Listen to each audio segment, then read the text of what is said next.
Sino po rito may mga kapatid? Taas ang kamay. Madalas nagkakagalit kayo, di ba? Pero madalas, tropa din naman kayo ng kapatid mo. Now, habang kasama mo pa, give the best time. Enjoy life with your siblings. Enjoy nyo na yung buhay nyo. Okay na yung nagkagalit kayo, nagkatampuhan doon sa mga nakaraan, pero itong mga time na ito, enjoy nyo na magkasama kayo. Yung the best time you can offer to your siblings, bigay mo na. At okay lang kung ikaw yung tumutulong sa kapatid mo. Sino naniniwala?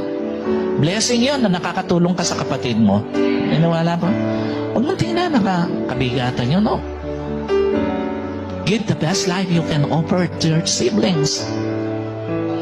Kahit mas bata ka, pero ikaw yung may kakayanan tumulong sa kapatid mo, give the best life you can offer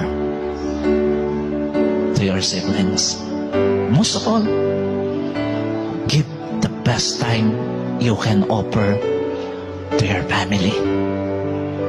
Give the best life you can offer to your family. Because family is everything.